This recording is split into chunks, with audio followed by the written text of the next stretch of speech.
উত্তর ত্রিপুরা জেলা শাসক কার্যালয়ের উদ্যোগে আজ মেগা রক্তদান শিবির এবং চক্ষু পরীক্ষা শিবিরের আয়োজন করা হয় এবং জানা গেছে প্রদীপ প্রজ্বলনের মাধ্যমে অনুষ্ঠানের সূচনা করেন উদ্বোধক উত্তর ত্রিপুরা জেলার জেলা পরিষদের সভাধিপতি অর্পণা নাথ এবং অবশ্য শিবিরে উপস্থিত ছিলেন উত্তর ত্রিপুরা জেলা শাসক চাঁদনী চন্দ্রন, জেলা স্বাস্থ্য আধিকারিক দীপক হালদার, পুলিশ সুপার অবিনাশ রায়, ধর্মনগর পুর পরিষদের চেয়ারপারসন মিতালি দাস সেন সহ অন্যান্যরা। গোটা বিষয় নিয়ে জেলা শাসক চাঁদনী চন্দ্রন কি জানিয়েছেন শুনুন। पर सिटीजन जब तक ये एक्टिविटी में पार्ट नहीं होगा, हम लोगों को ये एक्टिविटी में सफलता नहीं मिलेगा।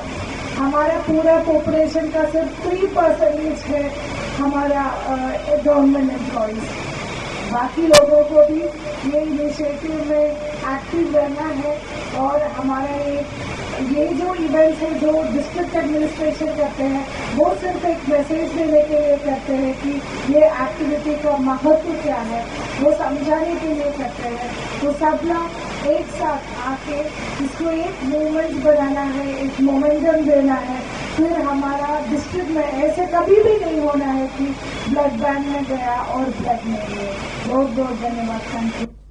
অবশ্য কিছুদিন আগেই ধর্মনগর জেলা শাসকের কনফারেন্স হলে একটি প্রশাসনিক বৈঠক ধর্মনগর বিধায়ক বিশ্ববন্ধু সেন রক্তদানের পরিধি বাড়ানোর লক্ষ্যে পরিকল্পনা গ্রহণ করেছেন।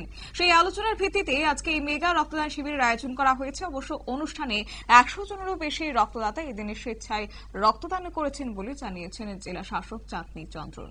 নিয়ে নিচ্ছে ছোট্ট একটি বিজ্ঞাপন বিরতির সঙ্গে থাকুন।